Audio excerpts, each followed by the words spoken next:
نحمده ونصلي على رسوله الكريم أما بعد رب اشرح لي صدري ويسر لي أمري واحلل عقدة من لساني يفقهوا قولي۔ دینی رہنمائی کی مجلس نمبر 194 میں سبھی سامعین کی خدمت میں السلام علیکم ورحمۃ اللہ وبرکاتہ عرض ہے۔ آج کی مجلس کا پہلا سوال یہ ہے کہ کیا سیدنا حضرت علی کرم اللہ تعالی وجہہ کو مولا علی کہہ سکتے ہیں؟ بعض علماء اس سے منع کرتے ہیں، تو صحیح طور پر رہنمائی فرمائیں۔ جواباً عرض ہے کہ مولا کے متعدد معنی استعمال ہوتے ہیں۔ مثلاً کسی سردار کو بھی مولا کہا جاتا ہے، اور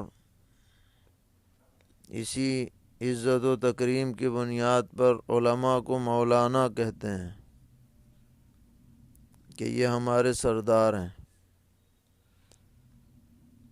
اسی طرح مولا کبھی دوست اور قریبی، قابل اعتماد، محبوب، پسندیدہ کے معنی میں بھی بولا جاتا ہے، جیسا کہ حدیث میں ہے۔ نبی اکرم علیہ الصلاۃ والسلام نے ایک موقع پر سیدنا حضرت علی کرم اللہ تعالی وجہ کے بارے میں فرمایا، من کنت مولاہ فعلی مولاہ، کہ میں جس کا محبوب ہوں علی بھی اس کے محبوب ہیں۔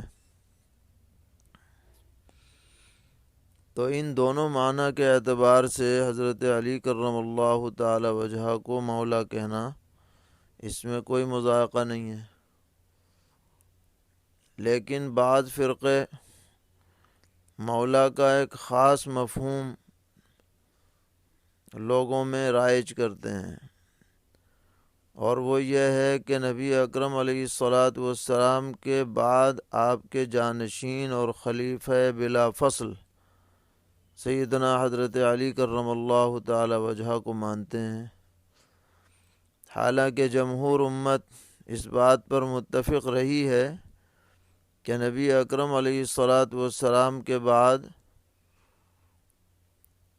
ارباب حل و عقد کی تائید اور اتفاق سے خلیفہ اول سیدنا حضرت صدیق اکبر رضی اللہ تعالی عنہ منتخب ہوئے، اور نبی اکرم علیہ الصلاۃ والسلام نے نامزد کر کے کسی کے بارے میں اپنا خلیفہ ہونے کی بات ارشاد نہیں فرمائی تھی۔ یہ صحیح حوالوں سے یہ بات ثابت نہیں ہے کہ آپ نے کسی کو نامزد کیا ہو۔ تو چونکہ مولا کو اس تیسرے معنی میں بھی لیا جاتا ہے، اس سے بچنے کے لیے علماء منع کرتے ہیں کہ مولا علی اس طرح سے نہ کہا جائے، تاکہ کوئی اشتباہ نہ رہے۔ سیدنا حضرت علی کرم اللہ تعالی وجہ پیغمبر علیہ الصلاۃ والسلام کے انتہائی چہیتے صحابہ میں ہیں، عزیز ترین شخصیات میں آپ کا شمار ہوتا ہے۔ ان سے محبت رکھنا، سچی محبت رکھنا ایمان کی علامت ہے، ان سے بغض رکھنا نفاق کی علامت ہے۔ لیکن کوئی ایسی چیز ان کی طرف منسوب نہیں کی جانی چاہیے جو ثابت نہ ہو۔ اس اشتباہ سے بچنے کے لیے علماء نے صرف مولا علی ایسے مواقع پر کہنے سے منع کیا ہے، اور اگر صحیح مفہوم پیش نظر ہو تو پھر اس کی گنجائش ہوتی ہے۔ اسی لیے بعض بڑے علماء کے ملفوظات وغیرہ میں بھی مولا علی کہہ دیا گیا ہے۔ سوال کر رہے ہیں کہ ایک روایت ہماری نظر سے گزری کہ جس نے دنیا کی طرف رغبت کی تو اللہ تعالیٰ اس کے دل کو اس کی طرف رغبت کے بقدر اندھا کر دے گا، اور جس نے دنیا سے بے رغبتی کی اور اس میں اپنی امید کو کوتاہ کیا تو اللہ تعالیٰ اسے بغیر سیکھے علم اور بغیر کسی کی رہنمائی کے ہدایت عطا فرمائیں گے۔ تو اس روایت کے بارے میں پوچھنا ہے کہ یہ صحیح سند سے ثابت ہے یا نہیں۔ جواباً عرض ہے کہ یہ روایت سیدنا حضرت حسن بصری رحمہ اللہ تعالیٰ کی مرسل روایتوں میں ہے۔ حلیۃ الاولیاء اور شعب الایمان وغیرہ میں اسے نقل کیا گیا ہے، اس لیے اسے بیان کر سکتے ہیں۔ اور مطلب اس کا یہ ہے کہ اللہ تعالیٰ جو متقی اور پرہیزگار اور زاہد فی الدنیا شخص ہوتا ہے، اس کے لیے علوم کے دروازے کھول دیتے ہیں، اس کے دل پر اچھی باتوں کا القاء فرماتے ہیں۔ پوچھ رہے ہیں کہ الصلاۃ معراج المومنین یہ کوئی حدیث ہے، اور اگر ہے تو اس کی سند کیا ہے؟ جواباً عرض ہے کہ ان الفاظ سے کوئی حدیث دستیاب نہیں ہوئی۔ غالباً یہ کسی بزرگ کا مقولہ ہے، اور اس کا مفہوم یہ ہے کہ نماز ایمان والوں کو اللہ تعالیٰ سے ملانے کا ذریعہ ہے، اس لیے حدیث کے طور پر اسے بیان نہ کیا جائے۔ سوال کرتے ہیں کہ ہم نے پڑھا ہے کہ شراب پینے والے اور حرام لقمہ کھانے والے کی عبادات 40 دن تک قبول نہیں ہوتی، تو اس کا مطلب کیا ہے؟ جواباً عرض ہے کہ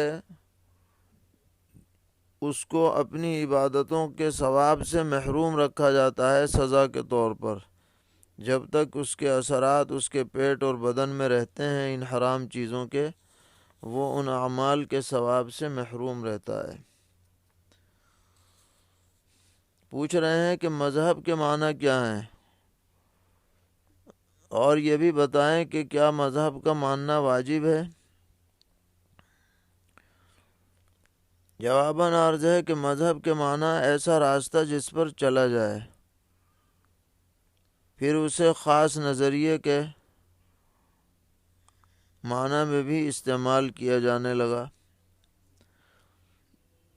اب اگر مختلف ادیان ہیں، دین ہیں، ان میں سے ایک دین ایک جماعت یا چند افراد یا کوئی شخص اختیار کرتا ہے، تو اس کو کہا جاتا ہے کہ اس نے یہ مذہب اختیار کر رکھا ہے۔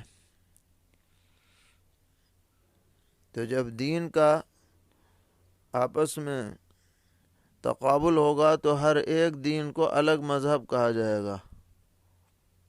اسلام ایک الگ مذہب ہے، ہندو ایک الگ مذہب ہے، یہودی ایک الگ مذہب ہے، بدھسٹ ایک الگ مذہب ہے۔ تو کبھی کبھی دین اور مذہب دونوں ایک معنی میں بھی استعمال ہوتے ہیں، اور اہل اسلام اس بات پر قائم ہیں کہ وہ راستہ کہ جو اللہ تعالیٰ تک پہنچائے وہ صرف دین اسلام ہے، اور ہم لوگ مذہب اسلام پر قائم ہیں اور قائم رہنا چاہتے ہیں، اور اسی پر زندگی اور اسی پر موت، یہ ہمارا عزم ہے انشاءاللہ۔ تو بہرحال مذہب اور دین کوئی الگ چیز نہیں ہے، اور بعض مرتبہ جو فقہی آراء کا اختلاف ہوتا ہے اس پر بھی مذہب کا اطلاق کر دیتے ہیں کہ یہ حنفی مذہب ہے، یہ حنبلی مذہب ہے، کیونکہ معنوی اعتبار سے الگ آراء کو بھی مذہب کہا جا سکتا ہے۔ پوچھتے ہیں کہ جار اللہ نام رکھنا کیسا ہے؟ جواباً عرض ہے کہ جار اللہ کے ایک معنی تو اللہ کے پڑوسی کے ہیں، اس اعتبار سے تو یہ معنی درست نہیں ہے، اور ایک معنی یہ ہے کہ اللہ کے قریب، پڑوس سے ہٹ کر صرف قرب مراد لیا جائے تو گنجائش ہو سکتی ہے، لیکن پھر بھی ایسے مشتبہ ناموں کے بجائے عبداللہ، عبد الرحمن ایسے نام رکھنے چاہیے جس میں کوئی اشکال کی بات نہ رہے۔ پوچھتے ہیں کہ ہماری مسجد میں ایک لائبریری بنائی گئی ہے جس میں مذہبی کتابیں، اصلاحی کتابیں، تفسیر کی کتابیں وغیرہ رکھی گئی ہیں، مگر اس کی الماری پورب کی جانب ہے، تو جب لوگ نماز پڑھتے ہیں تو ان کی پشت اس لائبریری کی طرف ہوتی ہے، تو ایسا کرنا کیسا ہے؟ جواباً عرض ہے کہ پیچھے کی طرف لائبریری بنانے میں شرعاً کوئی حرج نہیں ہے، اور یہ ادب کے خلاف بھی نہیں ہے۔ ادب کے خلاف وہ چیز ہوتی ہے جسے عرف میں ادب کے خلاف سمجھا جائے، اور یہ کوئی ادب کے خلاف نہیں ہے۔ الماری میں کتابیں رکھی ہیں، ان کی کوئی بے ادبی نہیں ہو رہی ہے، اس لیے کوئی حرج نہیں ہے، رکھی جا سکتی ہیں۔ سوال کرتے ہیں کہ اگر کسی عالم دین کو کسی مدرسے والے اپنے جلسے کے پروگرام میں دعوت دیں اور ان کا کوئی قریبی تعلق رکھنے والا شخص داعی کی چاہت کے بغیر اپنی مرضی سے پروگرام سیٹ کر لے تو یہ کیسا ہے؟ جواباً عرض ہے کہ اگر اصل جس پروگرام کے لیے دعوت دی گئی ہے اس میں کوئی اثر نہ پڑے، اس کے وقت میں کوئی کمی نہ ہو، تو وہ عالم دین یا ان کے قریبی لوگ ان کی مرضی سے الگ پروگرام بنا سکتے ہیں۔ کسی کی دعوت دینے سے یہ لازم نہیں ہو جاتا ہے کہ مدعو پوری طرح ان کا پابند ہو جائے، ان کے اصل پروگرام میں خلل نہیں پڑنا چاہیے، اس کا خیال ہے۔ بقیہ وہ کہیں آنا جانا چاہتا ہے تو اس کی مرضی ہے۔ پھر بھی اگر داعیان کو اعتماد میں لے کر پروگرام بنائیں تو یہ زیادہ بہتر ہے، تاکہ کوئی بدمزگی پیدا نہ ہو۔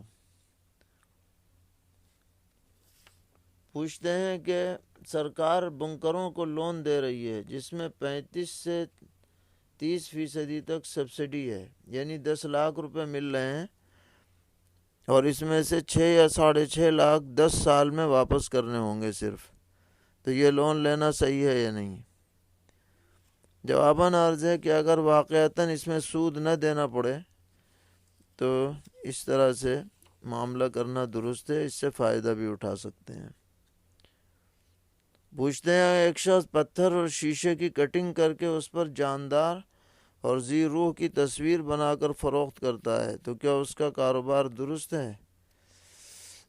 یہ عمل قطعاً ناجائز ہے، تصویر بنانا اس طرح سے، اور اس کی آمدنی بھی سخت مکروہ ہے، ایسے کاروبار سے بچنا چاہیے۔ پوچھتے ہیں کہ اگر مسافر مسبوق مقیم امام کے پیچھے آخر کی 2 رکعتوں میں شامل ہوا تو کیا وہ 2 ہی رکعت پر اپنی نماز مکمل کر سکتا ہے؟ جواباً عرض ہے کہ یہ مسبوق شخص جب مقیم امام کے پیچھے اس نے نیت باندھ لی ہے تو اسے 4 رکعت پوری کرنی ضروری ہیں۔ 2 رکعت پر سلام پھیرنے سے اس کا فرض ادا نہیں ہوگا، کیونکہ وہ امام کے تابع ہو گیا ہے۔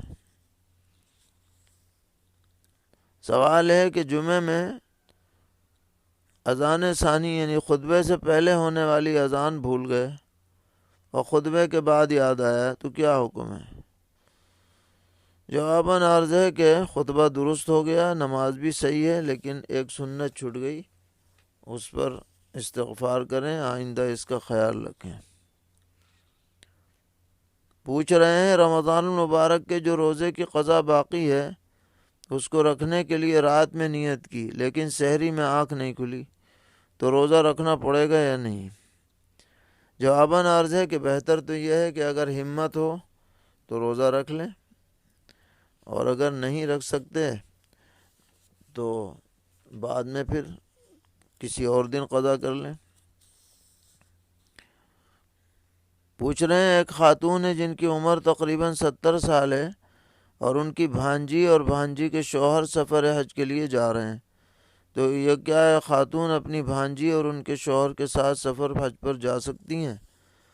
جواباً عرض ہے کہ ان کا جانا بہتر نہیں ہے، لیکن اگر چلی جائیں تو گنجائش ہوگی ان کے بڑھاپے کی وجہ سے، اور بہتر یہی ہے کہ کسی محرم کے ساتھ ہی ان کا سفر ہو۔ پوچھتے ہیں ایک شخص نے اپنی بیوی کو آپس میں اختلاف کے بعد 2 مرتبہ یہ کہا کہ میں تجھے طلاق دے دوں گا، اور بیوی کا بیان بھی یہی ہے کہ میرے شوہر نے یہی کہا ہے کہ میں تجھے طلاق دے دوں گا، لیکن ایک مرد اور ایک عورت جو وہاں موجود تھے وہ کہہ رہے ہیں کہ آپ نے یہ کہا ہے کہ میں نے تجھے طلاق دے دی، تو کیا حکم ہے؟ طلاق واقع ہوگی یا نہیں؟ جواباً عرض ہے کہ چونکہ ان دعویٰ کرنے والوں کی گواہی کامل نہیں ہے، ایک مرد ہے اور ایک عورت ہے، اس لیے ان کے دعوے کا کوئی اعتبار نہیں، اور میاں بیوی جو کہہ رہے ہیں کہ یہ کہا ہے میں طلاق دے دوں گا، ان کی بات مانی جائے گی اور اس سے کوئی طلاق واقع نہیں ہوگی۔ البتہ اگر شوہر اقرار کر لے طلاق دینے کا تو بات الگ ہے۔ ایک شخص نے اپنی بیوی سے کہا کہ جس طرح میں نے 3 بار قبول کیا اسی طرح 3 بار اس قبول کو واپس لیتا ہوں، تو اس کا کیا حکم ہے؟ جواباً عرض ہے کہ ہمارے عرف میں قبول کو واپس لینا طلاق کے لیے استعمال نہیں ہوتا ہے، اس لیے اس سے کوئی طلاق واقع نہیں ہوگی، لیکن دیگر مفتیان کرام سے بھی رجوع کر لیا جائے۔ پوچھتے ہیں کسی عورت کا شوہر اسے 3 طلاق دے دے، پھر وہ عورت العیاذ باللہ مرتد ہو جائے اور ارتداد کی حالت میں کسی غیر مسلم آدمی سے نکاح کر لے، اور پھر وہ غیر مسلم اسے طلاق بھی دے دے، اس کے بعد یہ اسلام لے آئے، یعنی تجدید اسلام کرے، تو اس نے جو حالت ارتداد میں نکاح کیا ہے یہ حلالے کے لیے کافی ہوگا یا نہیں، اور یہ پہلے شوہر کے لیے حلال ہوگی یا نہیں؟ جواباً عرض ہے کہ یہ حلالہ جو اس نے ارتداد کی حالت میں کیا ہے یہ شرعاً معتبر نہیں ہے، کیونکہ حالت ارتداد میں اس کا نکاح ہی صحیح نہیں ہوا، اور جب نکاح ہی صحیح نہیں ہوا تو حلالہ کیسے صحیح ہو جائے گا؟ سوال کرتے ہیں کیا میت کا چہرہ ویڈیو کال کے ذریعے غائب شخص کو دکھایا جا سکتا ہے؟ جواباً عرض ہے کہ یہ طریقہ صحیح نہیں ہے، اس سے احتراز کرنا چاہیے۔ اللہ تعالی ہم سب کو دین پر استقامت عطا فرمائے، ہر طرح کے شرور سے محفوظ رکھے۔ وصلی اللہ تعالی علی خیر خلقہ محمد وآلہ وصحبہ اجمعین برحمتک یا ارحم الراحمین۔